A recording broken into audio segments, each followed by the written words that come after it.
Hello, welcome everyone. My name's Neil. I'm the co-founder and CEO of Beckley Retreats, and I'll be moderating this panel with these lovely humans.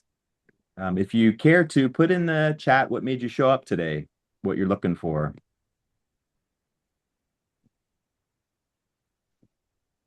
And we'll just give it a minute or two for others to join. Hello, welcome.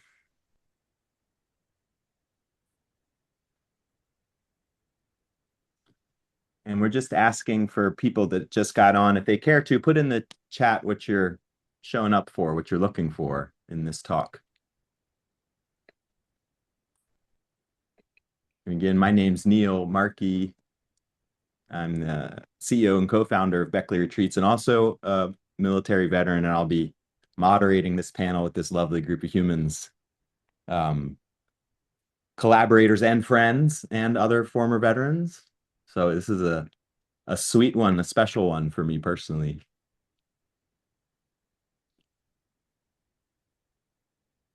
Thank you for sharing.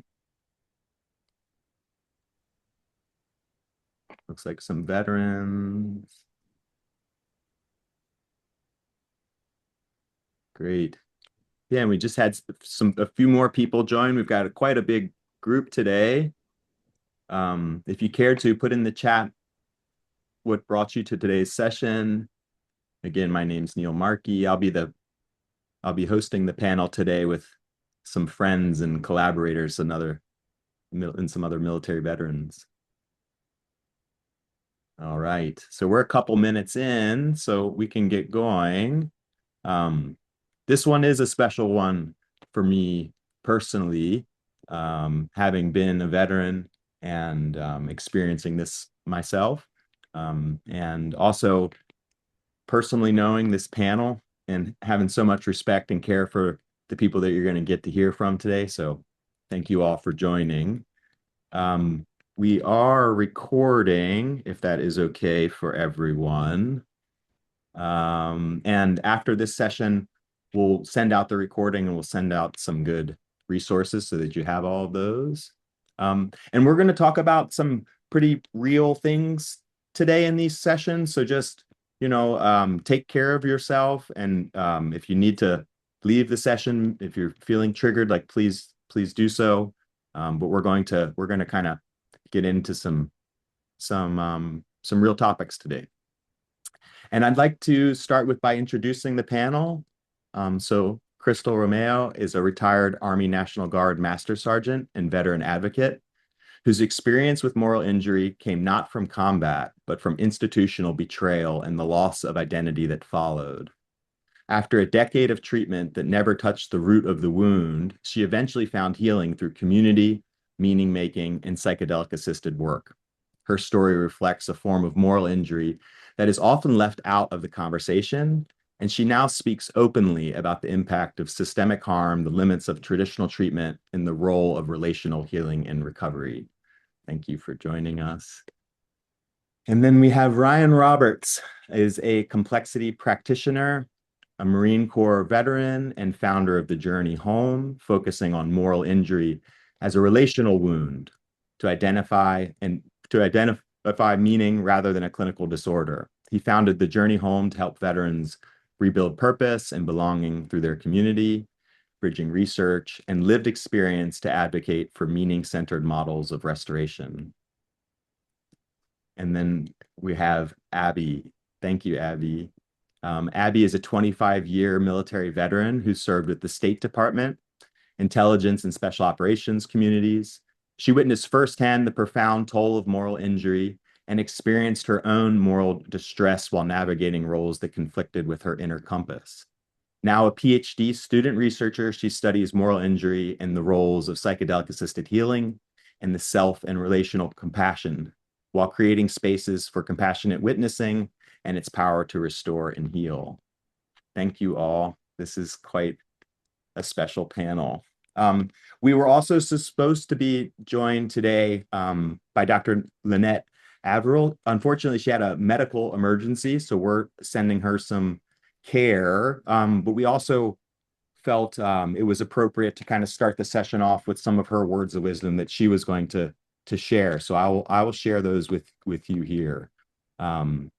So she wanted to kind of start with defining this term moral injury and what the current research and clinical work suggest about it. Many of you today are clinicians and therapists, researchers, or people who work closely with people in care roles. If you've been in the spaces long enough, you've probably had moments where someone you're working with isn't getting better in the ways we expect. And when that care is thoughtful, evidence-based, and delivered by highly skilled, deeply compassionate professionals. Those quiet moments where you find yourself wondering, what am I missing? Is there something here that these current models are not capturing? And that's what we're talking about today. It's this idea of moral injury.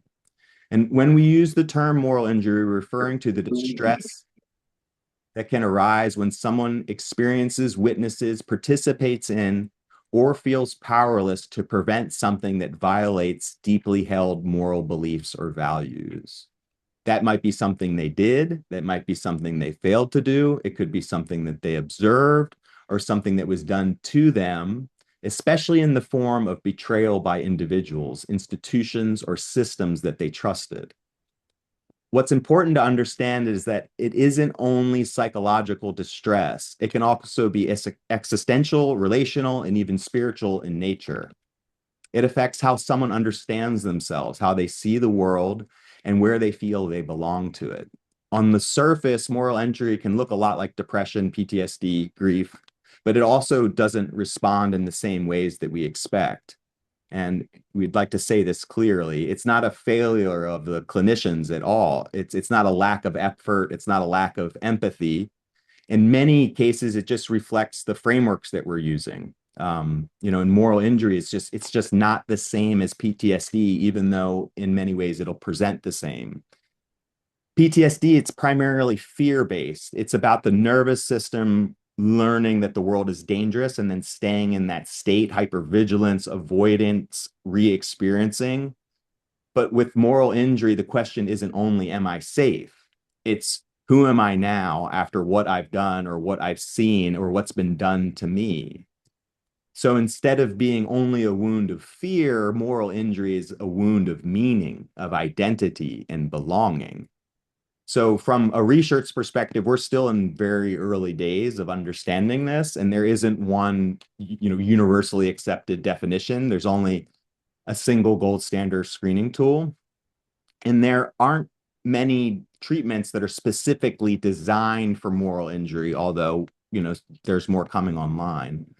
And this means that clinicians are also working with something that doesn't quite fit the categories they were trained to use.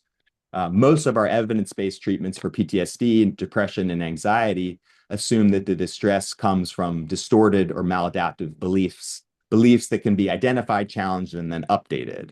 But in moral injury, the person may not be holding a distorted belief. They may believe something that feels very true to them. It was something that they actually saw or witnessed or were a part of that violated their values. It feels like the system failed them. And the work isn't to convince them that the beliefs are wrong. Instead, it's quite more complex.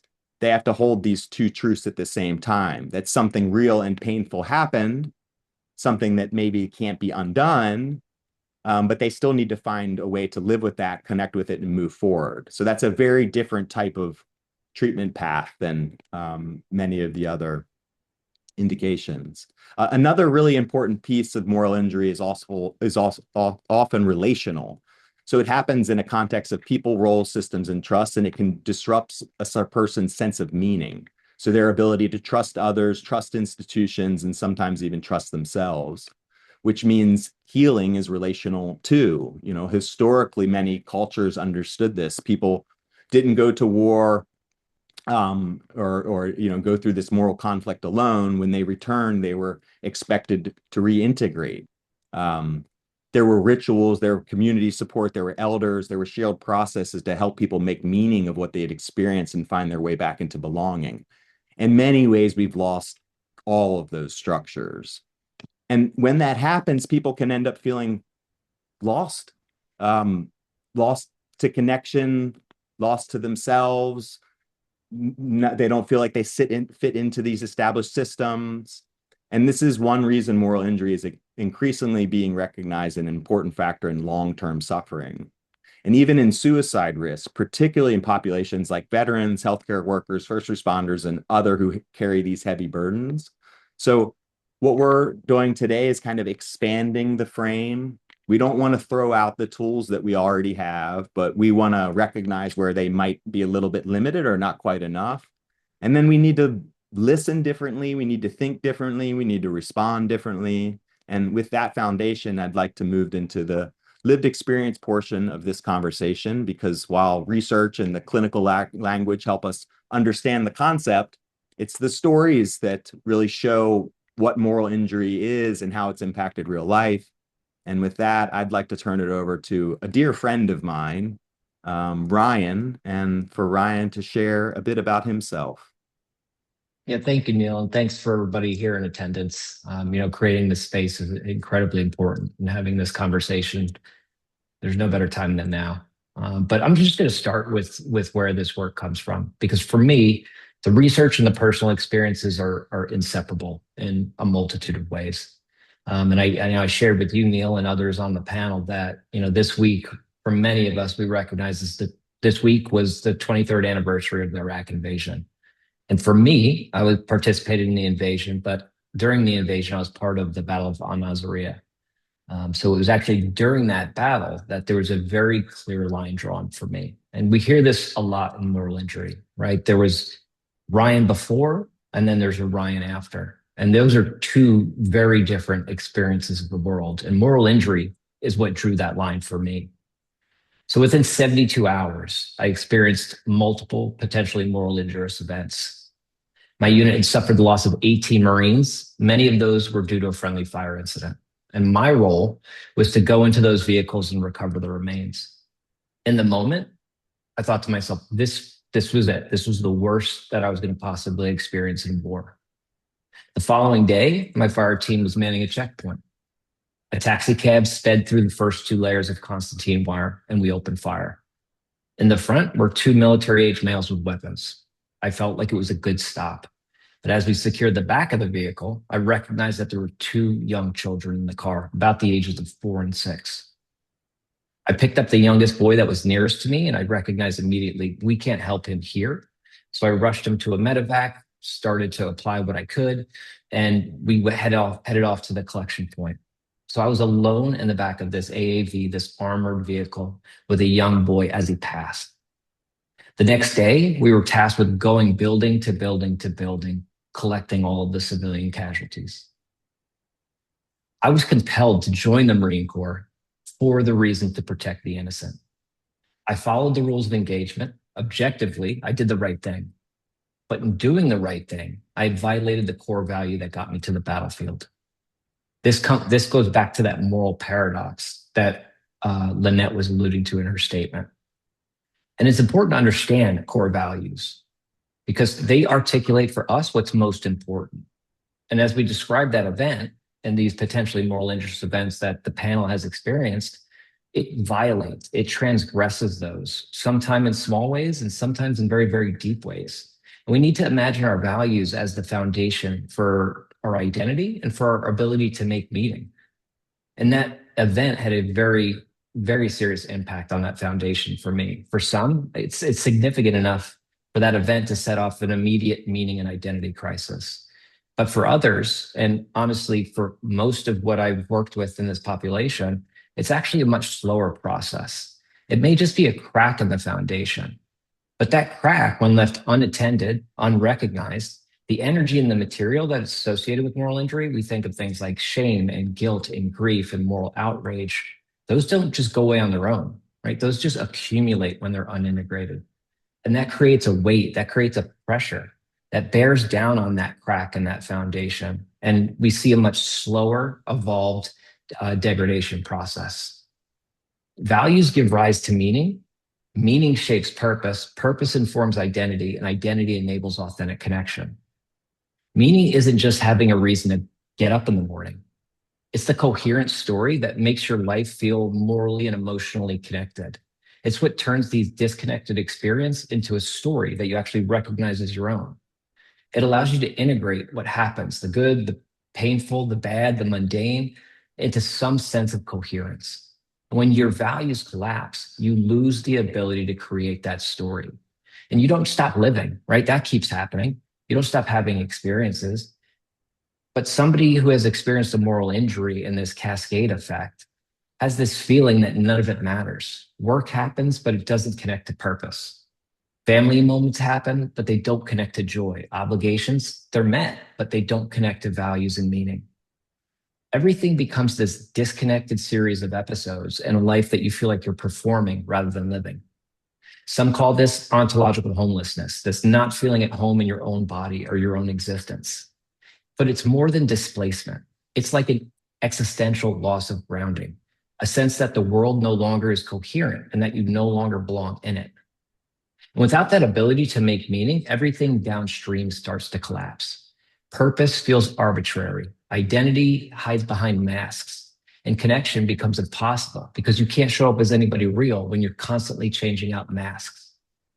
And we hear this in the stories that veterans tell us.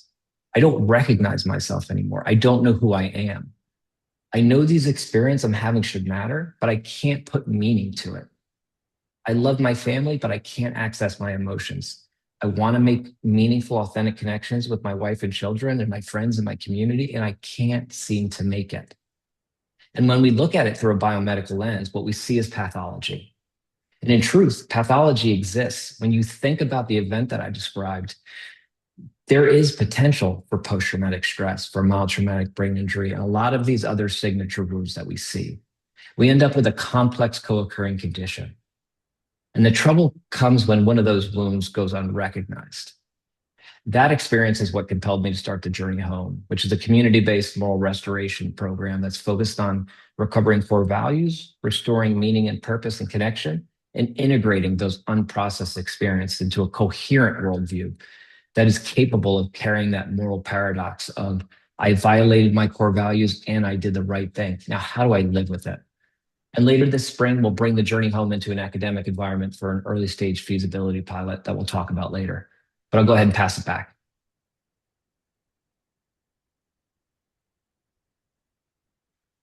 Thank you, Ryan. Appreciate that.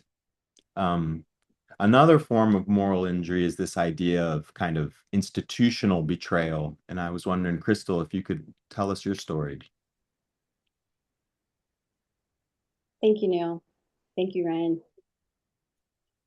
When we talk about institutional betrayal as a form of moral injury, what that looked like for me was the experience of the system I trusted the most failing to live up to the very values it taught me to believe in. I served in the Army National Guard, primarily full-time, for over 16 years. My identity was deeply tied to that service. I enlisted at 17, so my formative years were in the military. The military wasn't just my job. It was my purpose, my family legacy, my structure, and my sense of belonging. I grew up in an unstable home and part of my childhood in foster care. So the military became the first place I felt a real sense of safety, identity, and belonging. That's part of why what happened later affected me so deeply. I believed in our values and in doing the right thing, even when it's hard. At the time, I was serving in a leadership role responsible for overseeing the substance abuse program, as well as a victim advocate for the sexual assault program. So upholding standards and doing the right thing wasn't optional. It was part of my job. But unlike Ryan, my moral injury didn't come from combat. It came from what happened when I spoke up and filed a formal complaint about something I believed was wrong. Instead of being supported by my leadership, I was isolated, humiliated, and referred to behavioral health. I was prescribed a cocktail of medications that led to severe side effects, including suicidal ideation. It got so bad that I self-referred myself into the hospital because I knew I needed help to stay alive. Shortly after that, when I returned to work, I was relieved of my position. And something that really, really cut deeply was that I was relieved by a female officer who oversaw the substance abuse and sexual assault and suicide prevention programs. I was then referred to a medical board, found unfit for duty, and discharged in February of 2014 for post-traumatic stress related to what was documented as a hostile work environment. That experience really pulled the rug out from underneath me. Because when the institution you trust to uphold those values turns its back on you, it doesn't just affect your career, it changes how you see yourself. After I left the military, I struggled for years with the question, did I do the right thing? Was it worth losing everything that I had built? That internal conflict didn't stay in my head. It showed up in my life, especially in my role as a mother. There were long periods of time where I felt physically present with my daughters, but emotionally I was gone. My emotional absence took a real toll on my children's mental health, and that was one of the hardest things for me to face. I was stuck in shame, anger, and replaying what had happened over and over, just trying to make sense of it. In August of 2014, I attempted suicide. What would follow would be even more shame and overwhelming guilt. Because I realized that even though the injury happened to me, the impact was being felt by my family. I then did everything I was supposed to do to try to get better. And I mean everything. I worked with the VA. I went to therapy. I tried just about every medication out there, did EMDR, cognitive processing therapy, transcranial magnetic stimulation, and every other treatment approach. I had providers who genuinely cared. So I want to be clear that this is not a VA bashing session, but nothing was really getting to the root of what I was carrying, probably because I didn't even know what it was. Because what I was dealing with wasn't trauma in a traditional sense. It was loss of trust. It was loss of identity. And it was the feeling that everything I believed in had been betrayed. And that's what led me to start looking into alternative ways of healing, because I knew I couldn't keep living disconnected from myself and from my 3 daughters. Through that process, including work with psychedelic-assisted healing in structured and supported settings, I was finally able to reconnect with myself, with my values, and the reason I spoke up in the first place. For a long time after my discharge, I questioned whether I had done the right thing. And today I'm finally at peace with what I did. I know that speaking up was the right thing to do. It cost me a lot. It took years to find my way back to myself, 12 years to be exactly, but I'm really grateful for the journey. For me, that's what institutional betrayal can look like as a form of moral injury. Doing what is right, losing your identity you built your life around, and having to find your way back to yourself without the system you trusted to guide you. And I'll close with this. Working with psychedelics in a safe and supported setting helped pull me out of a decade-long battle with relentless suicidal ideation and crippling depression. And it has allowed me to reconnect not only with myself, but with my 3 daughters. Thank you so much. Crystal, I'm glad you're still with us and here for your girls and out there doing such important work. Thank you. Thank you for sharing. Abi, can you share a bit about your background and experience with this topic?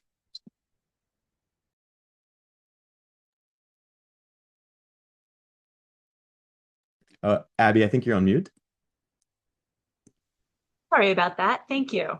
Sure. Yeah, thanks, Neil. So my personal relationship with moral distress began, strangely enough, not while I was in a combat role, not when I was deployed to Afghanistan or elsewhere in the Middle East, but when I was detailed to the Department of State in a role that felt deeply out of alignment with my values. I was essentially a legal arms dealer, providing policy approvals for US arms sales to the Middle East. And some of those arms sales may genuinely have created more safety, but others I found deeply alarming. There were elements of institutional betrayal by my very country and decisions that felt like they endangered Americans for the sake of the almighty dollar and for the benefit of the defense industrial complex. And there were elements of personal responsibility where weapons that my office approved for sale resulted in the bombing of innocence. I was still high functioning at work. I performed my job with excellence because that's who we are. It's what we commit to when we sign our names on those dotted lines. But internally, I was crumbling. And thank God I sought help. Initially, because I thought I needed support simply coping with the cognitive dissonance of my job. And what I began to realize was that there were much deeper, much more complex layers that I had been suppressing for many years, going all the way back to childhood. And about a year of therapy, driving across the river to the Pentagon, talk to Lisa for an hour once a week, really did help open up space to begin seeing those layers, to begin simply witnessing my own complexity as a human, and to stop just saying, I'm good, I'm fine, look at my career. Obviously, everything's great. But the first major shift came when I was able to take 3 weeks of leave. I was able to leave the Political Military Affairs Bureau and transfer over to the Counterterrorism Bureau into a job that felt much more aligned.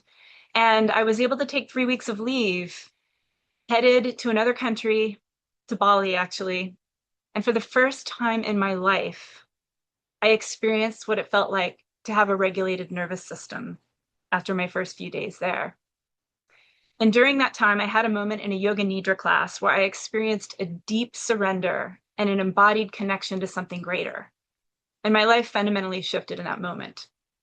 About a week later, I began working one-on-one, still in Bali, with a coach and therapist, 5 hours a day for 7 days straight.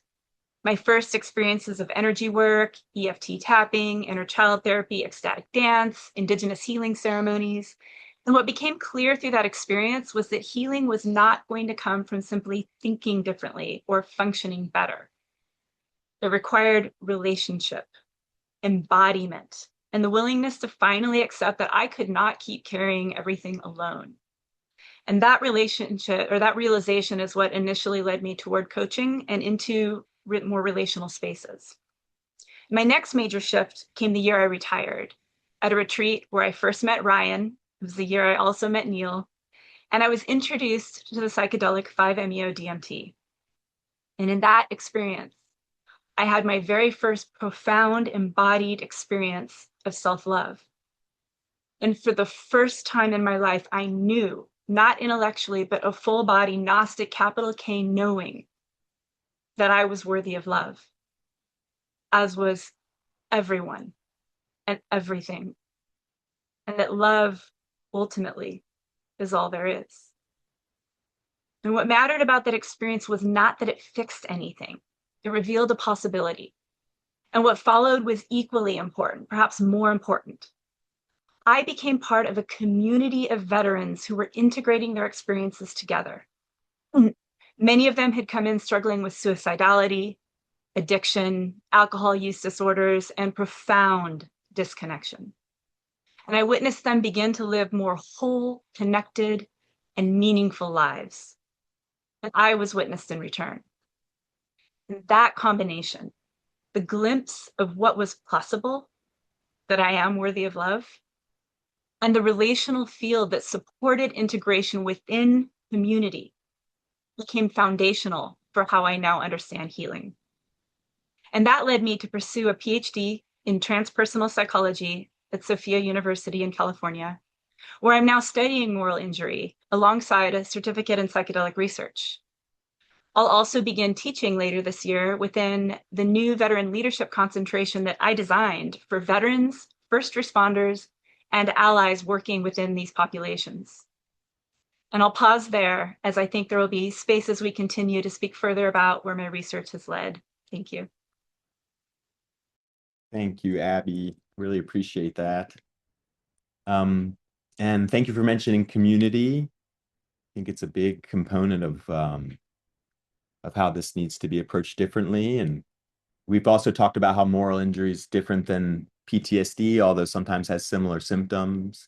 But Ryan, how does that inform the treatments that are out there in the system right now and what's available for moral injury? Yeah, thanks, Neil.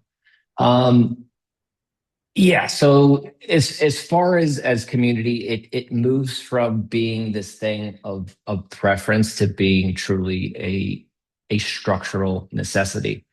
Um, Let me give a little bit about the journey home to just give a sense of what it is, because I think it adds to the conversation and it contextualizes it quite a bit. But the journey home is not just another shade of a community program, right? It's not just peer support or coaching or counseling. And I think those things are good and they are the right tool at times. But when we're talking about moral injury, it's got to be a little bit more than that. It's got to be a little bit deeper than that, right? And I think at the center of all of this work is this suicide crisis, right? That has not resolved despite enormous investment, right? Some of the brightest minds around a shared problem. And at some point, I think the conversation has to shift, right? Are we doing this well enough to were we seeing the actual root cause clearly? Because I don't think what we're offering from the journey home is just different hypotheses. I think we're offering a different paradigm, right? And community is kind of at the core and at the center of that. My practice and research, as you noted in the beginning, kind of exists at the intersection of moral injury and complexity science, specifically complex adaptive systems. Complex meaning that there's parts that interact non-linearly that can produce disproportionately large effects with small changes or vice versa, right? And the other side of that complexity definition is just understanding that the behavior of the whole cannot be predicted by studying parts in isolation. Right. So what makes those systems adaptive is that they respond to their environment, community, right? They self-organize, they develop patterns. And like a community, when they're stressed beyond their capacity, they don't just break in a single place. It reorganizes, sometimes in ways that sustains the system, and sometimes in ways that kind of deepens the collapse. So viewing human beings as members of this complex adaptive system, it's not new science, it's not fringe science, right? It's well established. I mean, the World Health Organization looks at health systems as complex adaptive systems, right? So, but what's novel about what we're proposing is actually applying that to a lens of moral restoration and a veteran cohort or veteran community environment, where we're studying it as an emergent phenomenon rather than a treatment outcome, right? So what does this mean for moral injury in that pilot study that I was discussing? Community, again, it's not just a nice addition. It's actually architecturally required. So the cohort becomes this container that makes everything possible. Not because the container itself does the healing, right? But without it, the interaction never reaches the depth for anything meaningful to actually emerge. But when we get 8 veterans that are simultaneously practicing honesty, receptivity, and courage, together over 16 weeks, the relational conditions for restoration, they begin to just show up in the room. And it's not me engineering them. It's not me creating them, right? They're emerging because the rules and the conditions were in place. It holds the space where all of it becomes possible. And the pilot is designed to track whether that's actually happening. So what complexity science gives us is a different lens, right? It's alternative to the biomedical paradigm that we currently exist in.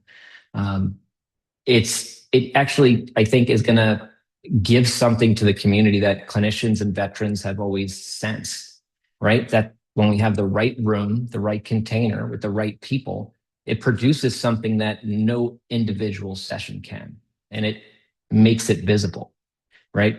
When we talk about things like holding space, I mean, it's not magic. When you apply a complexity science lens, you can actually start to look at some of those mechanics, right? Holding space becomes this perceptual skill. And if you have specific targets, right, sensing whether these behavioral rules are active, whether the relational conditions are emerging or receding in the room, you can actually look at the mechanics behind something that's kind of evaded us. And it's simply just by applying a different lens. So community isn't this soft variable that we've treated it as. It actually is it's the housing for the mechanism of this happening, right? So Lynette and I, who unfortunately couldn't be on this call, are partnering on a feasibility pilot through the Baylor College of Medicine and the Menninger Clinic. It's going to be a mixed method study where we're going to look at 16 veterans across 2 cohorts. And at this point, we're we're kind of suggesting a paradigm shift. So we're not looking initially to claim efficacy. We're going to take a much more measured approach, and we're going to test whether the program can be delivered as designed. We're going to look to see if veterans find it meaningful, and we're going to look to see whether those novel measures, those conditions, the emergence, can actually be captured, right? And truly identify it as that is the change that we're seeing. And I think what excites me the most about that is, Lynette brings the rigor and the institutional credibility, and that will allow us to test what nearly 2 decades of lived experience of moving through my own moral injury and then years of supporting veterans and veteran community members with and without psychedelic medicine from moral injury towards moral restoration. And, this isn't about, I'm not going into this to prove myself right. It's truly to find out whether what veterans are telling us, that something genuinely shifts in this space, can actually hold up under scientific scrutiny. And I think if it can, we have an opportunity to offer the field something that has been missing. And it's not just clinical progress, but actual moral restoration. So in that equation, community is absolutely essential. Thank you, Ryan. And I'm just so, it's been awesome to have you as a friend and see you over these last few years, like work through this, something you believe in so much, and now be at the forefront of it and leading research. I'm just really excited for you to keep paving the way, man. I'm cheering you on for sure. Thanks, brother.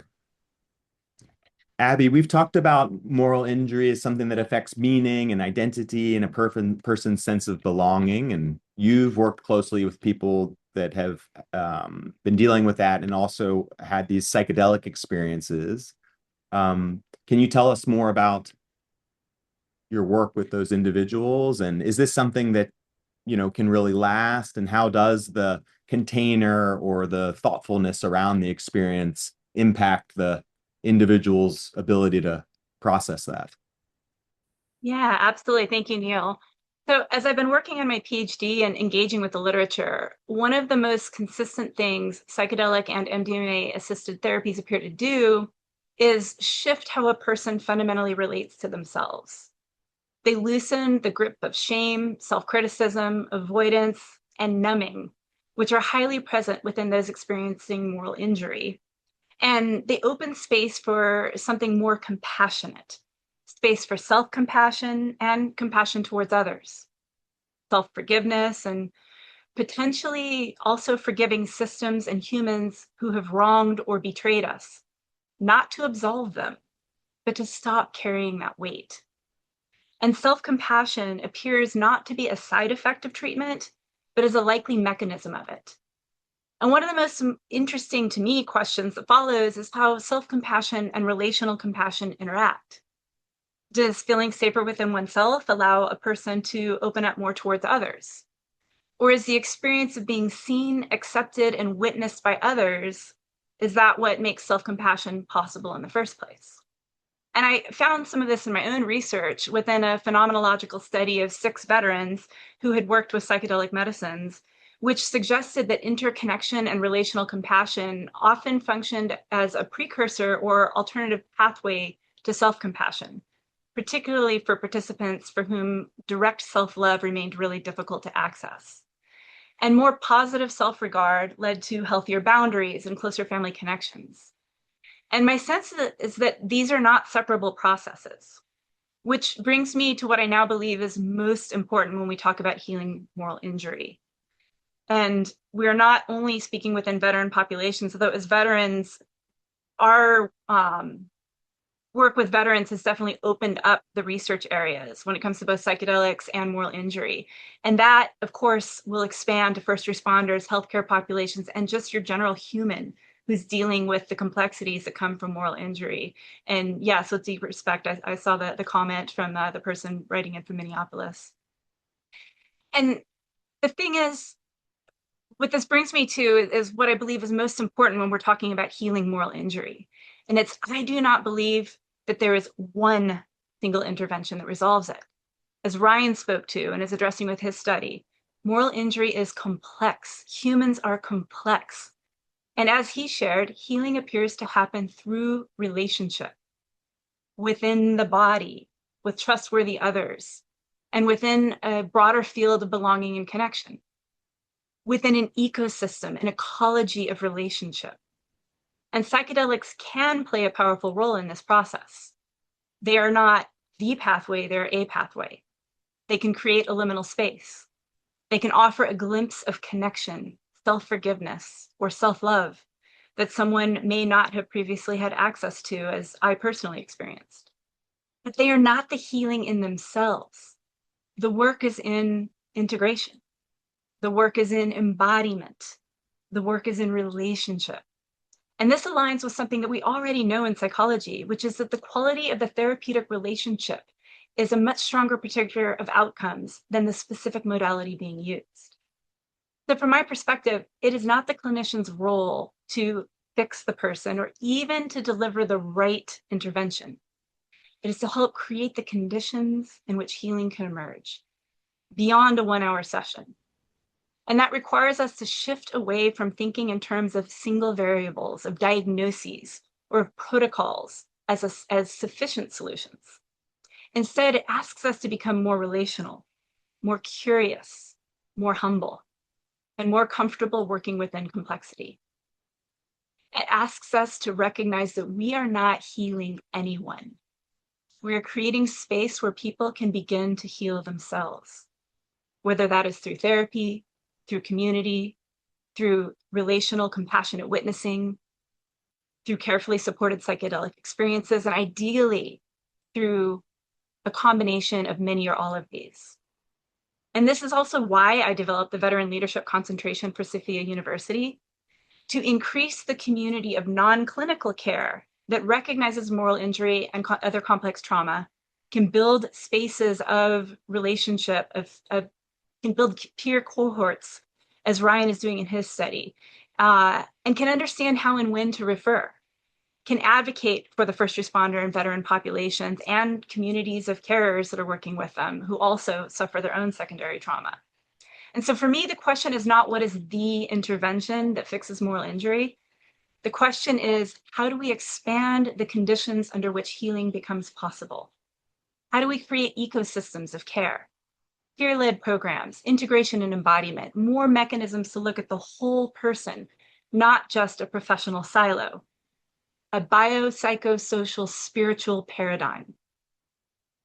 How do we continue exploring moral injury without reducing it too quickly to something simple so that we can better support the people we serve? Because lives quite literally depend on it. And I know, Neil, that this is something that Beckley is also deeply passionate about. Thank you, Abby. Yes, it really resonated with me. And yeah, I don't think any of us are saying that, the one-on-one model would go away. For some, that's probably appropriate, for, different individuals, but this community model, and helping people in community go through these processes, I think is really, really, really important. And Crystal, you and I met a few years ago now on a community-based program. Would you be okay sharing with us a bit more about that? Sure, I would love to share that story. It's one of my favorites, actually. It was when I attended a Beckley Retreat in Jamaica in November of 2024. And I was honestly terrified going into it. I was the only veteran in my cohort, and everyone else came from such different backgrounds. And my first thought was, oh my gosh, I don't belong here. Everybody's going to hate me. And I was really worried people wouldn't understand me and that they might judge me because of my military experience, especially after everything I had been through. I had a little bit of a chip on my shoulder. And after my moral injury, belonging was something that I really struggled with for a long time. I didn't trust systems anymore, but I also didn't trust people. So walking into a retreat, I already felt like an outsider before it had even started. But what surprised me the most was how quickly that fear started to go away. Nobody expected me to explain myself. Nobody treated me differently. I was just another human being at the retreat, carrying my own story just like everyone else. And that sense of community ended up being one of the most powerful parts of the experience for me. Not because we all had the same background, because we didn't, but because everyone there understood what it felt like to be carrying something heavy. And for the first time, I didn't feel like I had to defend myself or prove anything or explain why I felt the way that I did. I just felt genuinely accepted. And when that feeling of belonging started to come back, that's when I noticed something inside of me started to shift. And I realized how much of my moral injury was connected to losing my sense of identity and community after the military. That's what's really meaningful in those connections that didn't, and it didn't end at the retreat either. Since my November 2024 retreat, I've stayed close with several of the women that I met there, and we've traveled together and supported each other, and we've become very close friends. So that experience really showed me that healing didn't just come from the medicine. It also came from being in a space where I felt safe enough to be myself again, didn't have to water myself down, and realizing that I could actually belong somewhere again. Thank you, Crystal. And we're a little bit over time, but we can go a little bit over here. And again, we'll be sending out this recording. But Ryan, I was wondering if you could go into the study that you're conducting in a little bit more detail. All right, just looking for the mute button. Yeah, no, I'd be happy to, Neil. I think I shared a good bit about it, but I think what I maybe just like to focus on is really the central question of what our pilot study is designed to explore, right? Can we create these conditions when meaning is restored, where it emerges and not delivered, right? It's not a treatment outcome. It's actually about the conditions and rules, right? Because what I've come to understand through my journey and through years of sitting with veterans doing this work is that meaning is not something that you're just going to generate on your own, right? It's you participate in meaning. It's co-created. It emerges in the space between people, right? Families, units, and communities where you have a shared commitment. We don't just discover our purpose in isolation and then just go out into the world, right? We discover it in relationship, and it's sustained in relationship. And that matters with moral injury, because what collapses isn't just the individual's belief system, right? It's this shared moral world that they're participating in. The meaning that shatters was really never theirs alone, right? It was authored in community. It was held in community. And it's really essential for it to be restored in community. You can't rebuild this participatory meaning in a private room, right? Not because the clinician isn't skilled, but because one person can't be an ecosystem, right? It can't be that cohort environment on its own. It has a role in this process, right? But I think what we're alluding to is there's got to be more to it. It's just incomplete. And I think that's what the cohort provides. When one veteran speaks the truth, they've been caring for years. We see this in the space all the time. Another one lets that truth land on them, and something happens between them that was never planned. So meaning doesn't get delivered. It's generated real time through the encounter.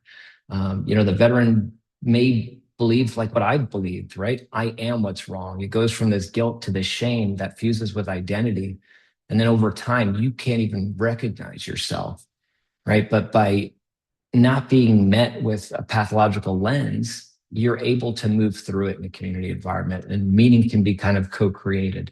And really that is what we're talking about when we're talking about relational healing. And we're developing some novel process measures around rule capacity and condition emergence tracking that we're going to be looking to in the study. But we'll obviously have much more to share on that once the study's completed.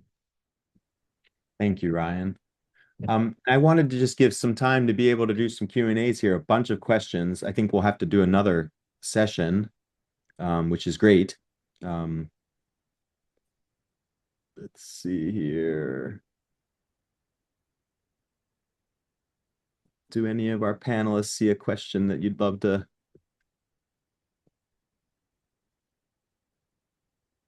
I'm part of the trauma skills group. The boundaries feel so high, set by the facilitator, and the relational healing seems blocked.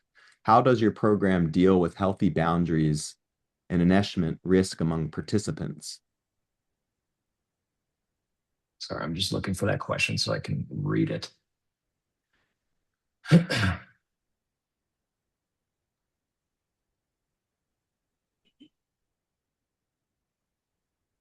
About how, I guess I'll just respond to what I think I heard. And please, I think, are we going to be sharing our information after this? And if people have particular questions, I mean, I'm happy to connect offline. So if I don't answer your question, please follow up with me. But there is what we call a guide or an elder who is kind of in control of the cohort session. And there's someone who not has just gone through kind of like a peer support training, but there's somebody who's actually gone through the program, right? So there's somebody who has participated in this process with me and metabolized their own wounds, which gives you obviously a different sense of knowing, right? It's not like a protocolized textbook manual. But it's a lived sense of going through a process, right? So they've been able to see me and others who have gone through the program kind of model that. And there's obviously a process that we're still moving through because this program is, I would still say it's relatively new and novel. And I think we're going to learn a lot going into this IRB process because it's going to force us to be a little bit more rigorous, a little bit more controlled, and really paying attention to some of the nuance. But I think I would just say that the guide is somebody who's experienced going through it. They understand the rules and the roles or the responsibilities assigned to their role. And their job is a little bit different than, I would say, a traditional facilitator. And they're kind of maintaining contact with, are the rules being followed by their participants? Is something kind of falling short? Because if the rules fall short, chaos follows.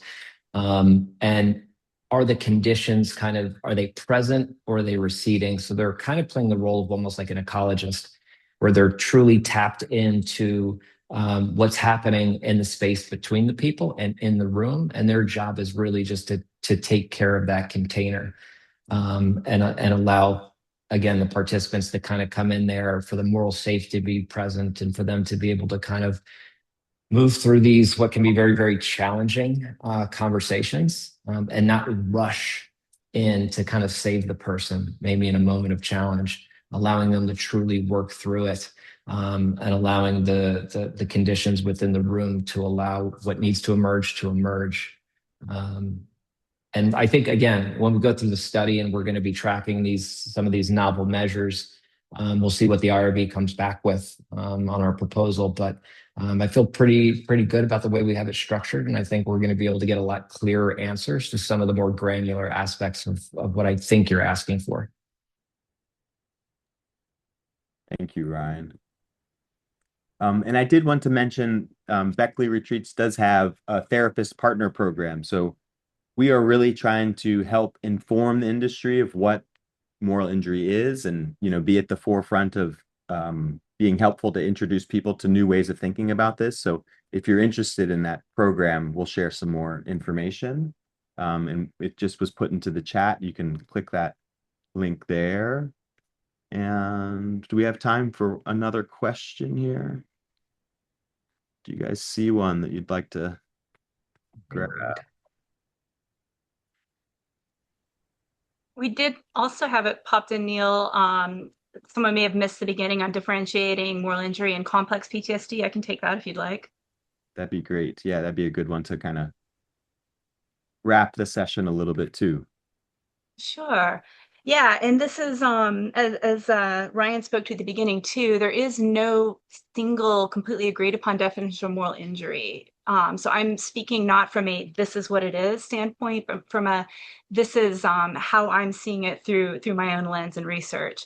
And it's that complex PTSD and moral injury definitely can overlap, and that both can involve shame, guilt, disturbances in identity, relationships.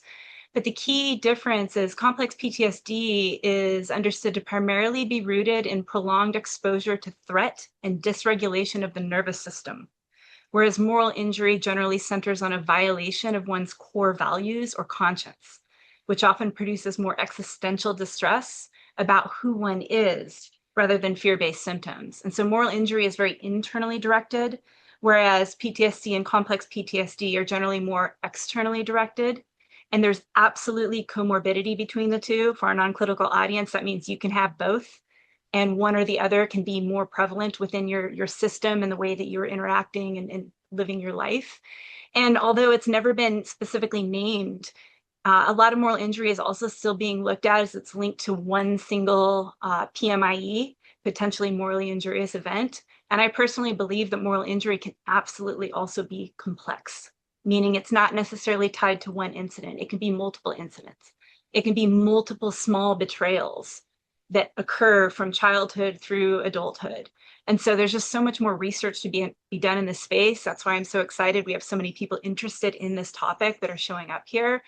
And to continue having this conversation, to continue exploring these incredibly important questions and issues. And so thank you for the questions and thank you for being here. Thank you, Abby. Actually, I think that's a great place for us to bring this session to an end today. I think we'll need to do another one and maybe a few more given the interest and the questions that we didn't get to today. But thank you all so much.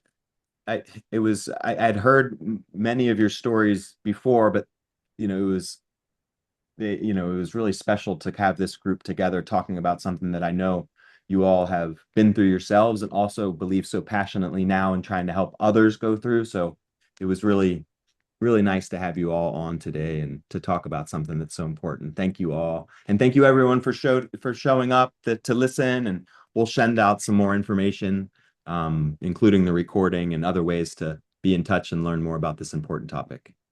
Thank you, guys. Thank you, everybody. Have a great day.